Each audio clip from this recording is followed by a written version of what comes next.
మోకాల నొప్పులకు ఎటువంటి సర్జరీ లేకుండా ఎపియాన్ పెయిన్ క్లినిక్ అందిస్తున్న అత్యాధునిక చికిత్స. Welcome to Suman TV. నేను మీ సుమన్ టీవీ. నాకు జనరల్గా అంటే December 15th మార్గశిర పౌర్ణమి అని చెప్పేసి అంటూ ఉన్నారు. సో పర్టికులర్గా డేకి ఒక ఇంపార్టెన్స్ ఉంటుంది. అండ్ పలానా గడియలు కూడా ఇక్కడ రాయటం జరిగింది ఉమా గారు. సో ఆ ఇంపార్టెన్స్ ఏంటి, ఎవరైనా సరే కొంతమందికి చంద్రదోషం ఉంటే పలానా రెమెడీ చేసుకుంటే బాగుంటుంది అని చెప్పేసి అంటూ ఉంటారు. చంద్రదోషం ఉండేటువంటి వాళ్ళకి జనరల్గా వాళ్ళకు వచ్చేటువంటి సమస్యలు ఎలా ఉంటాయి అనేది కూడా ఈరోజు మనతో పాటు వేదిక ఆస్ట్రాలజర్ ఉమా గారు ఉన్నారు. అది వారి మాట్లాడి తెలుసుకుందాం. నమస్కారం సార్. నమస్కారం అండి. సార్, ఇది అంటే December 15th మార్గశిర పూర్ణిమ ఏ విధంగా ఉండబోతుంది, ఎలాగా? ముఖ్యంగా మార్గశిర పౌర్ణమి దగ్గర నుంచి మనకి ధనుర్మాసం ప్రారంభం అవ్వబోతోంది నాగరాజు గారు. ధనుర్మాసము అంటే మనం కాలాన్ని ఎలా లెక్క వేస్తామంటే చాంద్రమానము సూర్యమానము అని రెండు ఉంటాయండి, కులమానములు, క్యాలిక్యులేషన్స్ లాగా. అలాగా ఎప్పుడైతే రవి ఏ రాశిలోకి ప్రవేశిస్తే దాన్ని ఆ మాసం కింద పేర్కొంటారు. సో మనకి బాగా గుర్తుండేటువంటి సంక్రాంతి అప్పుడు ఏమంటామండి మనం, మకర సంక్రాంతి. అంటే దాని అర్థం ఏంటంటే సూర్యుడు మకర రాశిలోకి ప్రవేశించాడు అని అంటారు. దానికి ముందు వచ్చేటువంటిదే ధనుర్మాసము, అంటే ధను సంక్రమణము. అంటే సూర్యుడు ధనస్సు రాశిలోకి ప్రవేశిస్తున్నాడు అని అర్థం అండి. దీన్నే ధనుర్మాసము అంటారు. ఈ మాసము ముఖ్యంగా శుభకార్యాలకి నిషిద్ధం అండి. శుభకార్యాలు ఈ మాసంలో చేయరు. ముఖ్యంగా ఈ ధనుర్మాసంలో చేసేటువంటివి ఏంటంటే ఆధ్యాత్మికమైన విషయాలన్నీ కూడా చేస్తే సిద్ధిస్తాయి. ప్రతి ఒక్కరు మంత్ర సాధన అవ్వచ్చు. చాలామందికి ఇంట్లో చాలా సమస్యలతో బాధపడుతుంటారు. ముఖ్యంగా చెప్పాలంటే రుణ బాధలు, లేకపోతే వ్యాపార అభివృద్ధి లేదు, అండ్ ఏంటంటే చంద్రదోషం పోతుందండి. ముఖ్యంగా మన ఈ యొక్క పౌర్ణమిని ఉపయోగించుకున్న ప్రతి ఒక్కరికి కూడా చంద్రదోషం పోతుంది. చంద్రదోషం పోతే మాకేంటి అని అనుకుంటున్నారేమో. చంద్రదోషం వల్ల ఏమేమి వస్తాయి, ఏవేమి దోషాలు మనకి సమస్యలు వస్తాయి అంటే చంద్రుడి వల్ల చాలామంది కుటుంబంలో చాలా ఇబ్బందులు ఉంటాయండి. ఆస్తి తగాదాలు అవ్వచ్చు, అన్నదమ్ముల మధ్య అన్యోన్యత ఉండదు, లేకపోతే వాళ్ళంతటా వాళ్ళకే యాంగ్జైటీ ప్రాబ్లం అయినా, డిప్రెషన్ అయినా, ఓవర్ థింకింగ్ ప్రాబ్లం అయినా, చంద్రుడు మనస్సు కారకుడు కాబట్టి మనస్సు నిలబడకపోవడము, డబ్బులు విపరీతంగా వృధాగా ఖర్చు అయిపోవడము, లేకపోతే చంద్రుడు ఎప్పుడు కూడా తల్లికి సంబంధించినటువంటి ప్లానెట్ అండి. అంటే తల్లికి ఆరోగ్య సమస్యలు ఉన్నాయి అంటే, మా అమ్మగారికి ఆరోగ్య సమస్యలు ఉన్నాయండి, క్యూర్ అవ్వట్లేదు, ఎన్నో హాస్పిటల్ చుట్టూ తిరుగుతున్నాము అనేటువంటి విషయం మీద మీరు బాధపడుతున్నప్పటికీ, లేదా చంద్రుడు గృహ సంబంధించిన విషయాలు అంటే మా ఇల్లు సగం వరకు కట్టుకున్నామండి, సగంలో ఆగిపోయింది, అక్కడి నుంచి పూర్తి అవ్వలేకపోతుంది, గృహయోగం ఉందా లేదా అనేటువంటి సమస్య చాలామంది కూడా. ఆర్థిక ఇబ్బందులతో గృహం ఆగిపోతుంది, భూ కబ్జాలు ఆగిపోతుంది, లేకపోతే మధ్యలో ఏదో ప్రాబ్లం వచ్చి ఆగిపోతుంది, లిటిగేషన్స్ వచ్చి, వాళ్ళందరికీ కూడా చంద్రదోషం ఉండడం వల్లే కలుగుతుంది. ఇంకా మనం మెడికల్ ఆస్ట్రాలజీ ప్రకారంగా మాట్లాడుకోవాలి అనుకుంటే చంద్రుడు బాలేని వాళ్ళకి మానసిక ఇబ్బందులతో పాటుగా డైజెషన్ ప్రాబ్లం అవ్వచ్చు, ఆస్తమా లాంటి రెస్పిరేటరీ ప్రాబ్లం అవ్వచ్చు, లేకపోతే గ్యాస్ట్రిక్ ట్రబుల్ అవ్వచ్చు, తద్వారా వచ్చే ఎసిడిటీకి సంబంధించినటువంటి అన్ని ప్రాబ్లమ్స్ చంద్రదోషం వల్లే సంక్రమిస్తాయి. ఈ యొక్క చాలామందికి ఇప్పుడు యూత్ కూడా చూసుకుంటే ఈ యాంగ్జైటీ వల్ల అవ్వచ్చు, లేకపోతే ఇప్పుడు పని ఒత్తిడి వల్ల అవ్వచ్చు, నిద్ర పట్టకపోవడం అనేటువంటి సమస్య చాలా కామన్ అయిపోయిందండి. కానీ అది జాతకంలో అది చాలా ముఖ్యమైనది. మనిషికి నిద్ర ఎంత అవసరమో చాలా అవసరం. సో దానికి కూడా చంద్రదోషమే కారణము. ఎప్పుడైతే చంద్రదోషం ఉన్న ప్రతి ఒక్కరూ కూడా ఇప్పుడు ఏదైతే సమస్యలు చెప్పానో వాళ్ళందరూ కూడా ఈ యొక్క December 15వ తారీఖు మార్గశిర పౌర్ణమి నాడు కనుక శివుడికి మహాలింగార్చన చేయించాలి. ముఖ్యంగా చంద్రదోషం ఉంది అంటున్నామండి, ఏ స్థాయిలో ఉంది, చంద్రుడు అసలు బలంగా ఉన్నాడా లేదా, చంద్రుడు ఫర్ సపోజ్ ఏ భాగ్యాధిపతో అయ్యి ఏ 12వ స్థానంలో ఉచ్చస్థితిలో కానీ ఎక్కడైనా ఆయనకు గతి ఉంది అనుకోండి, మీకు జాతకంలో ఈ మీరు ఉండేటువంటి పరిసర ప్రాంతాల్లో మీకు యోగం లేకపోవచ్చు, కానీ విదేశాలు వెళ్ళి స్థిరపడి అక్కడ గొప్ప యోగాన్ని అందుతారు. అవన్నీ తెలుసుకోవాలి అనుకుంటే జాతక చక్రం కూలంకషంగా చూడాలి.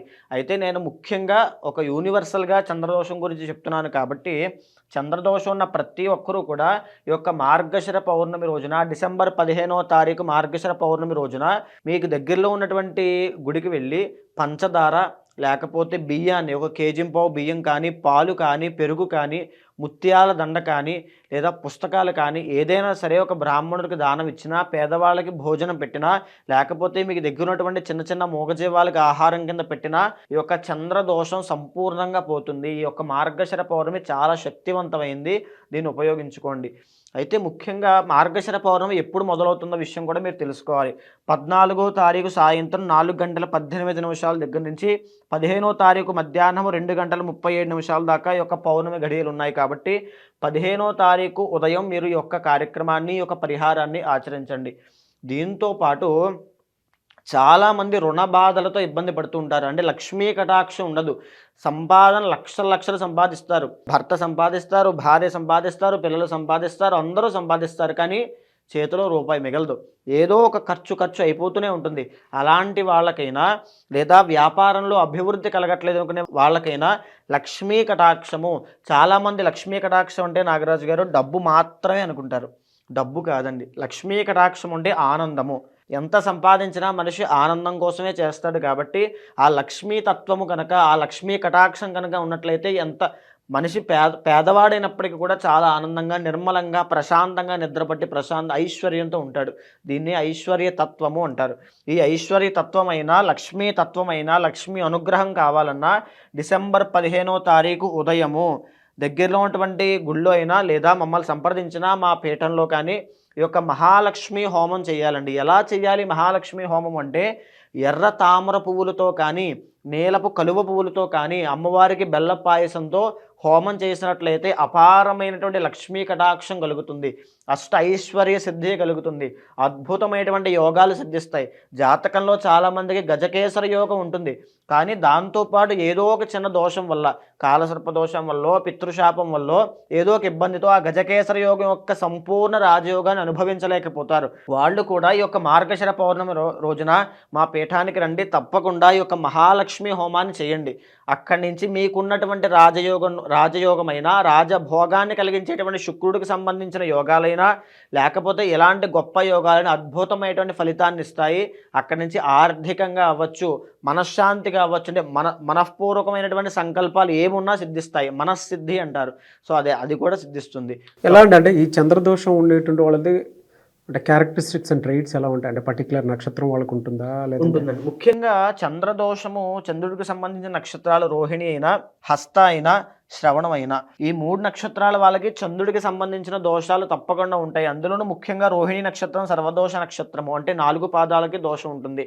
ఈ మూడు నక్షత్రాల వాళ్ళు తప్పకుండా ఆ రోజున చేయండి.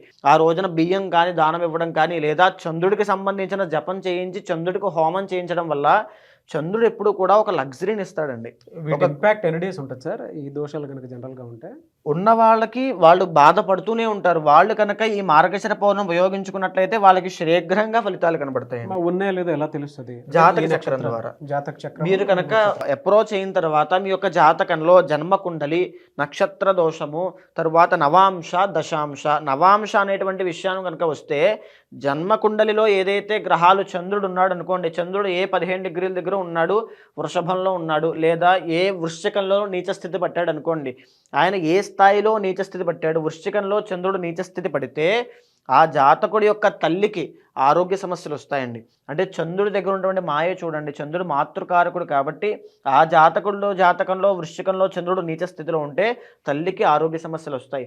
అంటే చంద్రుడు అనేటువంటి ఆయన బాగుంటే ఎంత గొప్ప అద్భుత ఫలితాలు ఇస్తాడో, బాగోకపోతే అంతలా మానసికంగా ఇబ్బంది పెడతాడు, ఆర్థికంగా ఇబ్బంది పెడతాడు, తల్లికి ఇబ్బంది వచ్చేలా చేస్తాడు, అనారోగ్య సమస్యలు తెస్తాడు. ఈ రకంగా చంద్రదోషాన్ని మార్గశిర పౌర్ణమి ఉపయోగించుకొని తప్పకుండా ప్రతి ఒక్కరు సద్వినియోగం చేసుకోండి. ఎవరైనా వీడియో చూసిన తర్వాత అంటే కొంతమంది మీరు ఇందాక అన్నారు ఫైనాన్షియల్గా దెబ్బతింటారన్నారు, మానసిక సమస్యలు ఎక్కువ బాధపడుతూ ఉంటారు, పేషెన్స్ ఉన్నదని చెప్పేసి అన్నారు. చాలా మందికి ఉంటుంది బట్ జాతక చక్రం ప్రకారం ముఖ్యంగా ఓవర్ థింకింగ్ ప్రాబ్లం అండి. ఇప్పుడు చాలా మందికి నా దగ్గరికి వచ్చే జాతకంలో చంద్రదోషం కంపల్సరీ ఉంటుంది. ఎలా సార్? అంటే అది ఉందో లేదో తెలుసుకోవాలనుకున్నట్టు జాతక చక్రం మిమ్మల్ని అప్రోచ్ అవ్వచ్చా? మీకు చాలా మంది అడుగుతారు కదా. అవునండి. కింద కనిపించేటువంటి నెంబర్కి మీరు కాల్ చేసి తప్పకుండా అపాయింట్మెంట్ తీసుకోండి. మీ యొక్క జన్మకుండలి, నవాంశ, దశాంశ చూసి నేనే తప్పకుండా మీతో మాట్లాడి తగిన శాంతి పరిహారములు మన పీఠంలోనే నేనే చేపిస్తాను. ఆ యొక్క మంత్రోపదేశం కూడా, ఏ మంత్రం చదివితే మీ యొక్క మంత్రసిద్ధి కలుగుతుంది, లక్ష్మీ కటాక్షం లభిస్తుందో కూడా నేనే చెప్తాను మీకు. ఓకే, ఎనీవేస్ థ్యాంక్ యూ అండి. మీకు ఏదైనా డౌట్ ఉంది అని అంటే, మీకు మానసిక సమస్యలకు సంబంధించి, ఆర్థిక సమస్యలకు సంబంధించింది, లేదు చంద్రదోషం ఉందో లేదో తెలుసుకోవాలి అనుకున్నటువంటి వాళ్ళైనా సరే, స్క్రీన్ మీద మీకు ఉమాగారి కాంటాక్ట్ నెంబర్ కనిపిస్తుంది. మీరు కాల్ ఆర్ మెసేజ్ వాట్సాప్ చేసి మీరు అపాయింట్మెంట్ బుక్ చేసుకోవచ్చు. అండ్ ఈ వీడియో లైక్ చేయండి, షేర్ మాత్రం తప్పకుండా చేయండి. ఇలాంటి మరిన్ని వీడియోస్ కోసం మా ఛానల్ ఫాలో అవ్వండి. థ్యాంక్ యూ సో మచ్ ఉమాగారు. నమస్తే అండి.